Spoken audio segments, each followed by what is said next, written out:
저 스타베이스에서 바로 쏘아 올린 다음에 저 뒤로 가는 거는 슈퍼헤비가 해상으로 떨어지게끔 설계를 했다는 겁니다. 그리고 나머지 스타쉽 부분은 계속 가서 궤도를 올라타서 저렇게 한 바퀴 쭉 갑니다. 계속 가죠. 계속 가서 한 바퀴 돌아서 어디에 떨어지느냐? 하와이에 쭉 하고 해서 떨어지는 게 원래 목표예요.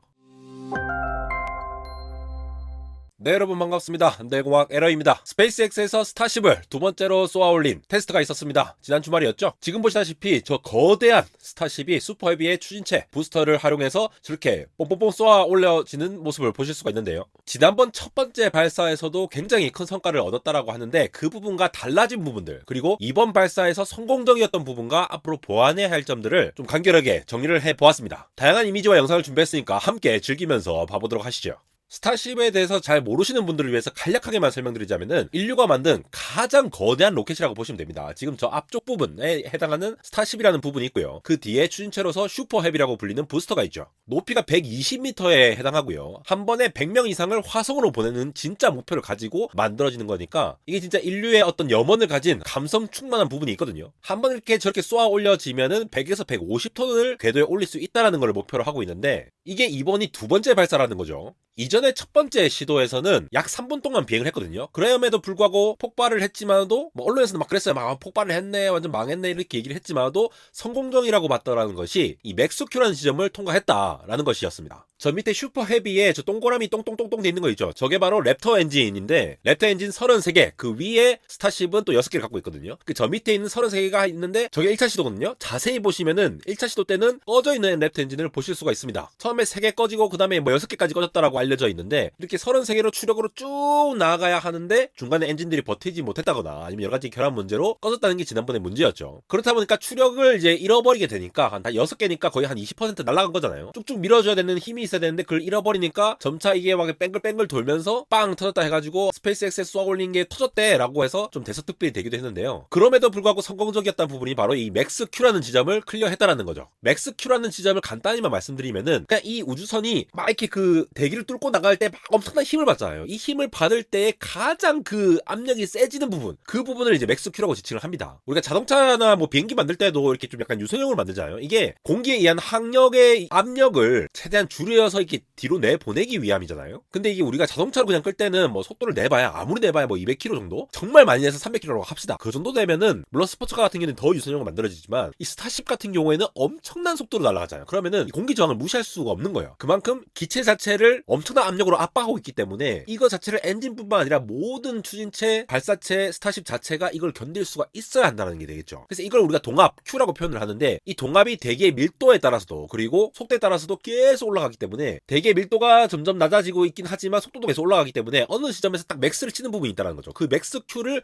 견뎌내느냐라는 게 중요 포인트인데 지난번에는 어느 정도 버텼다가 3분 후에 이제 폭발해서 넘어갔죠. 이건 일단 랩터 엔진이 고장나서 있습니다. 그런데 일단 랩터 엔진이 6개 꺼졌잖아요. 6개 이상이 꺼졌기 때문에 요거를 이제 다시 설계를 해서 잘 내구도 높게 만드는 게 필요했고 지금 보시면 저렇게 내려오면서 뭐 폭발하고 뭐 쏘아 올릴 때도 난리가 났었어요. 그러니까 엔진 자체가 되게 엄청 크거든요. 나중에 사진 보여드릴 건데 자체가 크기 때문에 이 발사 파편으로 막 주변이 완전 다 뭉개졌거든요. 이게 왜 뭉개지면은 안 좋냐? 스타쉽도 다시 돌아와서 다시 이렇게 딱 꽂히기를 바라고 있는 거거든요. 그래서 실용적으로 이걸 다시 재사용할 수 있도록 해야 되는데 저게 너무 뭉개져 버리면 안 되잖아요. 여기에 대한 재설계도 있었습니다. 실제 크기를 보세요. 저 랩터 엔진, 저 슈퍼헤비 밑에 부분인데 33개의 바로 밑에 사람이 있는데 어마무시하게 크지 않습니까? 저 중에 한 6개가 꺼졌다. 그래서 그 추력을 잃어버렸다라는 게 1차 시도 때의 실패였던 주요 이유였고요. 지금 보시는 것부터는 이제 2차 시도 때 순간 스냅샷을 딱 해서 렌더링해서 보여주는 건데 야 멋있지 않습니까 이거? 마치 미드전이나 달리3로 만들어낸 SF 공상과학 픽션에서 나오는 것 같은 그런 이미지인 것처럼 이게 확 하면서 쏘아 올렸었다는 거죠. 이 메탈록스를 이용해서 산소와 메탄을 결합한 구조의 연소가 있는데 이 부분은 제가 지난번에도 설명드렸으니까 생략하도록 하겠습니다. 이게 트위터에 노션싱크라는 곳에서 굉장히 잘 정리했는데 저 스타베이스에서 바로 쏘아 올린 다음에 저 뒤로 가는 거는 슈퍼헤비가 해상으로 떨어지게끔 설계를 했다는 겁니다. 그리고 나머지 스타쉽 부분은 계속 가서 궤도를 올라타서 저렇게 한 바퀴 쭉 갑니다.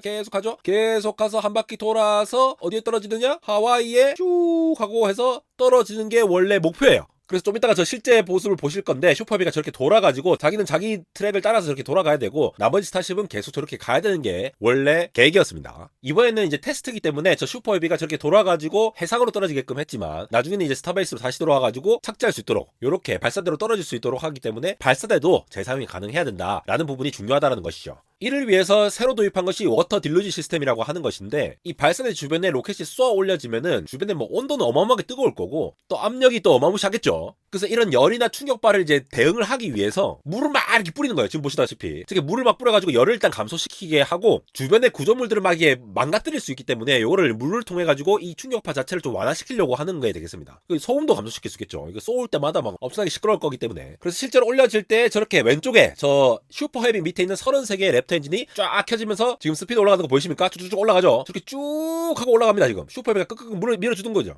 쭉쭉쭉 밀어주고 오른쪽에도 저렇게 큰 동그라미 삼각형으로 3개, 장 동그라미 3개 있는데 저거는 스타10에 있는 랩터 엔진입니다. 저것도 나중에 설명드릴 거예요. 그래서 랩터 엔진이 꺼지지 않고 쭉쭉쭉 잘 올라간다 라는 부분 보시면 되겠고요. 여기서 원래 계획이 7분이 되기 전에 이 슈퍼 헤비 부분, 이 부스터가 분리가 되면서 바다로 떨어지게끔 하는 게 원래 목표였습니다. 그 장면이 요 장면인데 저렇게 하다가 갑자기 랩터 엔진이 꺼지죠. 저거 나중에 자세히 보여드릴 건데 랩터 엔진이 점점 꺼지기 시작하면서 뒤쪽에 슈퍼 헤비와 앞쪽에 있는 스타10이 저렇게 쫙 분리가 돼요. 그러면서 슈퍼 헤비가 절로 뒤로 날아간다. 쟤들이 나중에 바닷가로 떨어지게끔 하도록 하는 거죠. 지금 보시는 거는 슈퍼 헤비입니다. 그래서 궤도를 이탈해서 자기는 다른 쪽으로 가고 스타10은 또시 멀리 보내는 거죠. 저 오른쪽에 있는 6개의 엔진은 켜진 걸 볼 수가 있죠. 아까는 꺼졌는데. 그러면서 아까 원래 시뮬레이션대로 이건 폭발을 했네요. 원래는 착지를 해야 됩니다. 원래는 착지를 해야 되는데 뭔가 이상이 있어서 스스로 자동 폭파로 설계가 됐던 거죠. 그러면서 스타10은 더 멀리 갑니다. 계속 가고 있죠. 6개 엔진도 가면서 계속 이제 고도를 높이고 있습니다. 이 스타10은 원래 시속 27,000km까지 계속 올라가야 되는데 한 24,000 정도에서 신호가 끊겼어요. 그러니까 그 신호가 끊기기 전까지의 데이터는 이제 다 봐드렸고 다음 설계 때 다시 적용을 할 수가 있겠죠. 여기에는 기본적으로 이 워터 딜러지 시스템, 그러니까 물폭탄이에요. 물폭탄 시스템이 잘 갖춰졌기 때문에 어느 정도 안정적으로 좀 진행될 수 있지 않았나라는 부분이 있습니다. 그런데 여기서 또 중요한 부분인데 그게 바로 핫스테이징 방식에 처음으로 시도한 추진체와 스타10의 분리 방식입니다. 이 부분을 자세히 보셔야 돼요. 아까 보셨던 그 장면 보세요. 저렇게 중간에 막 분리가 되면서 시뻘게 되면서 슈퍼 헤비가 딴 쪽으로 저렇게 가고 스타10은 저렇게 가는 거죠. 각각의 엔진이 달려있으니까 각자 이동하다가 갈 길 가는 겁니다. 근데 여기서 중요한 포인트가 있는데 제가 아까 중계하면서 말씀드렸죠. 이 부분 끝에 슈퍼 헤비가 33개에서 점점점 순차적으로 꺼지는 거 보이십니까? 저렇게 슈퍼 헤비는 단계적으로 엔진을 끄면서 자신의 추력을 낮춥니다. 그런데 대신에 그 순간 동시에 앞에 있는 스타10은 자기의 엔진을 켜는 거죠. 이걸 바로 핫스테이지 세퍼레이션이라는 방식인데 이러한 분리 방식은 동시에 가면서 한 개는 점점 끄고 한 개는 점점 켜는 방식으로 하는 거예요. 원래는 한 개 완전히 끄고 나머지 거를 추력해서 보는 방식, 이렇게 분리하는 방식이 있는데 아주 스무스하게 추력을 낮추면서 딱 가는 형식으로 만들어가지고 이렇게 하면 운송 능력이 한 10% 정도 더 향상이 된다고 합니다. 이 방식이 최초로 시도했는데 요거를 성공하면서 분리가 성공적으로 됐다는 거죠. 1차 시도 때는 이 분리 자체가 안 돼갖고 뺑글뺑글 돌면서 터졌거든요. 근데 이 처음 시도하는 방식이 먹혔고 분리된 상태에서 물론 슈퍼 헤비는 바다로 못 떨어지고 그 전에 폭발했지만 스타10은 마저 갈 길을 쭉 갔다는 겁니다. 이게 성공적인 포인트라는 거예요. 그리고 또 이게 또 기가 막힌 포인트가 있는데 뒤에 저렇게 슈퍼 헤비가 나오잖아요. 엔진을 끄고 앞에 했는데 앞에 있는 방금 보셨습니까? 앞에 있는 스타10 엔진이 벌어져요. 이게 짐벌링이라고 우리 짐벌 있잖아요.